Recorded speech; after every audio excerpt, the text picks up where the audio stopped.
Assalamualaikum warahmatullahi wabarakatuh. Selamat pagi semua ibu dosen dan juga teman-teman. Pada video ini saya akan menjelaskan mengenai tugas individu pada mata kuliah operasional riset 2 mengenai studi kasus yang diselesaikan dengan teori jaringan. Sebelumnya, perkenalkan, saya Muhammad Faris Abdurrahim dengan NIM 2441 622 620 1162 dengan kelas TI 24B.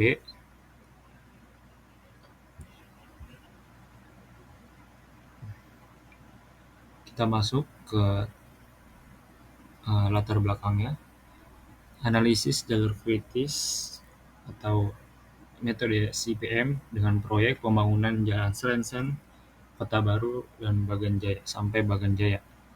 Dalam penelitian ini, teori yang digunakan berfokus pada manajemen proyek dan perancangan jaringan atau network planning. Manajemen proyek merupakan proses pengelolaan berbagai sumber daya seperti tenaga kerja, material, waktu, dan biaya agar suatu proyek dapat diselesaikan sesuai dengan tujuan yang telah ditentukan. Salah satu aspek penting dalam manajemen proyek adalah penjadwalan, karena penjadwalan menentukan urutan pekerjaan serta hubungan antar aktivitas dalam proyek. Dalam suatu proyek, setiap pekerjaan saling berkaitan. Jika suatu pekerjaan terlambat, maka keseluruhan proyek juga bisa ikut terlambat. Oleh karena itu, diperlukan metode penjadwalan seperti CPM untuk mengatur waktu secara optimal. Tujuan dari analisis ini adalah yang pertama, menentukan urutan kegiatan dalam proyek. Yang kedua, mengetahui durasi total dalam menyelesaikan proyek. Yang ketiga, mengidentifikasi jalur kritis atau critical path. Yang keempat, menganalisis aktivitas yang mempengaruhi waktu proyek. Dan yang terakhir, mengoptimalkan waktu pelaksanaan proyek.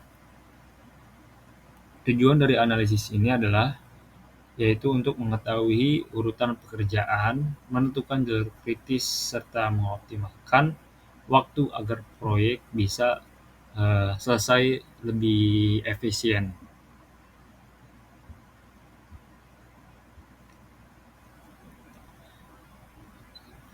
Lanjut ke hasil studi kasus. Pada tahap pertama, hubungan logis antara kegiatan dan waktu dalam proyek QM for Windows dimulai, dimasukkan, dan dianalisis. Proyek pembangunan jalan yang berlokasi di ruas Jalan Raya Selensen, Kota Baru sampai Bagan Jaya merupakan bagian dari program bidang Bina Marga pada Dinas Pekerjaan Umum, Penataan Ruang, Perumahan, Kawasan Permukiman, dan Pertanahan Provinsi Riau. Waktu pelaksanaan proyek ini diperkirakan berlangsung selama 195 hari dengan total durasi mencapai 259 hari. Rincian aktivitas beserta durasi pekerjaan disajikan pada tabel pertama. Setiap item kegiatan dari awal hingga selesai dijelaskan dalam bentuk aktivitas yang dilengkapi dengan kode-kode dengan kode masing-masing pekerjaan. Bisa dilihat dari aktivitas penyiapan badan jalan itu kodenya A, waktu awalnya itu 7 hari, dan aktivitas selanjutnya geodeteksil separator kelas pertama itu kodenya B, waktu pengerjaannya itu 49 hari, timbungan pilihan dan sumber galian itu kodenya C, waktu hariannya 56, sampai aktivitas yang terakhir itu marka jalan termoplastik yang kodenya itu K dengan berdurasi waktu 7 hari.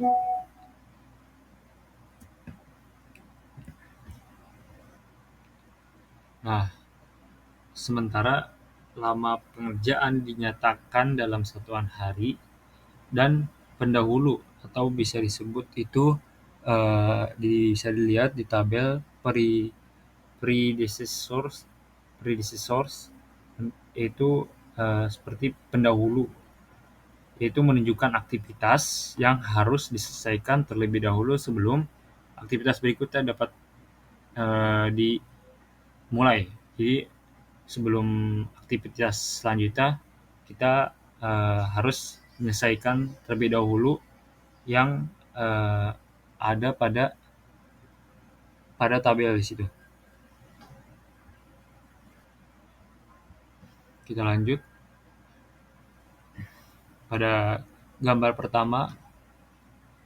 Kolom pertama menunjukkan jenis aktivitas proyek, sedangkan kolom kedua berisi durasi waktu tiap aktivitas pendahulu waktu tiap aktivitas. Predecessors atau pendahulu langsung merupakan kegiatan yang harus diselesaikan terlebih dahulu sebelum aktivitas berikutnya dapat dimulai, dan waktu yang tercantum merupakan durasi normal pelaksanaan. Berdasarkan hasil pengolahan data, total waktu yang dibutuhkan untuk menyelesaikan seluruh proyek dari awal hingga selesai adalah 182 hari. Selama di 188 hari kalender.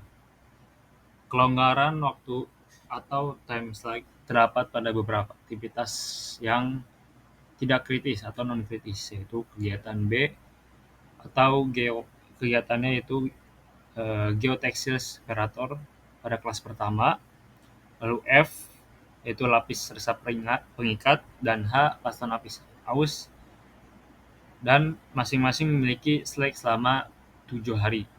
Kelonggaran ini menunjukkan pengalihan sumber daya seperti tenaga kerja, peralatan, dan biaya ke aktivitas pada lintasan kritis agar pelaksanaan proyek lebih efektif dan efisien. Lanjut. Dari gambar di atas, yaitu gambar jaringan kerja proyek atau diagram. Dari gambar jaringan kerja terdapat beberapa jalur yang menghubungkan satu kegiatan dengan kegiatan lainnya selama masa proyek mulai dari awal sampai dengan selesainya proyek. Adapun penentuan jalur kritis ditentukan dari perhitungan penjumlahan waktu terlama setiap jalur. Hasil ini ditunjukkan pada tabel 2 berikutnya.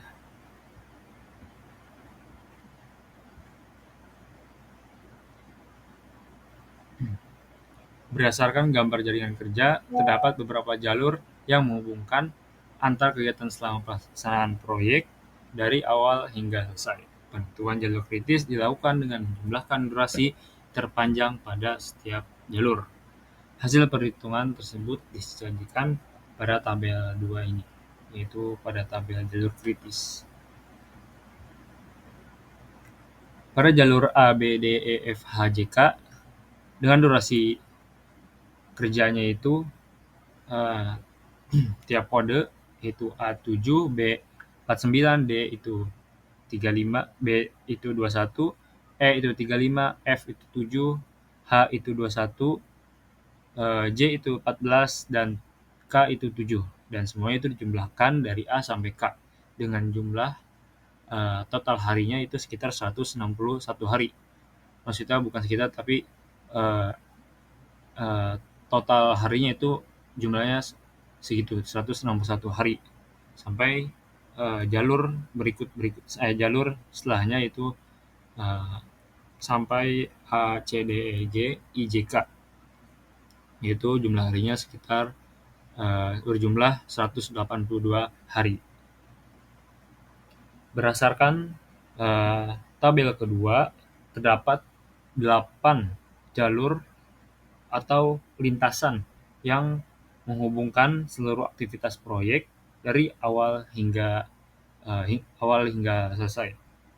Durasi masing-masing jalur itu sangat bervariasi, sangat berbeda-beda.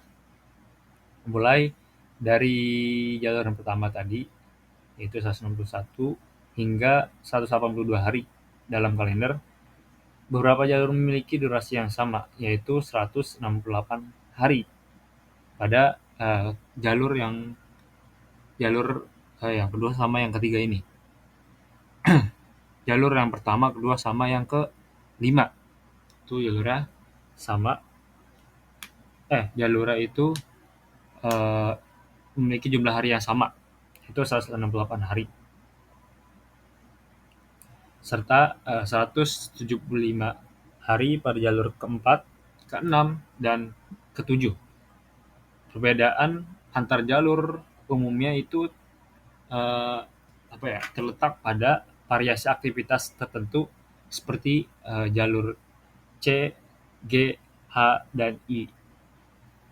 Jadi dari seluruh jalur tersebut, jalur terpanjang adalah jalur ke-8, yaitu A, C, D, E, G, I, J, K dengan durasi 182 hari sehingga ditetapkan sebagai jalur kritis proyek. Hasil ini menunjukkan bahwa penentuan metode penjadwalan sangat penting. Penggunaan diagram batang atau bar chart dinilai kurang efektif untuk proyek berskala besar karena tidak mampu menunjukkan ketergantungan antar aktivitas. Oleh karena itu, metode seperti PERT dan CPM lebih tepat digunakan, khususnya CPM yang mampu mengidentifikasi jalur kritis serta menggambarkan hubungan antar kegiatan itu secara lebih jelas.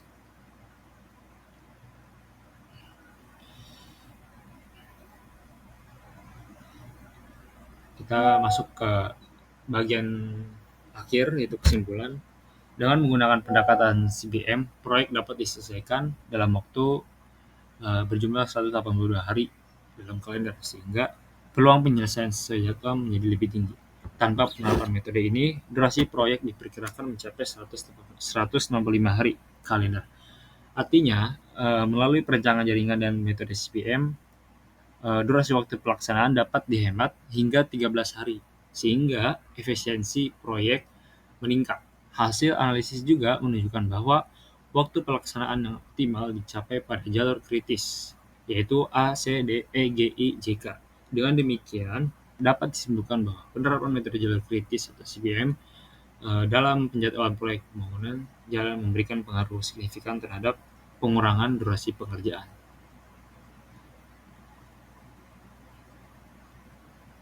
Baik, cukup sekian. Bila ada kesalahan kata, mohon dimaafkan. Assalamualaikum warahmatullahi wabarakatuh.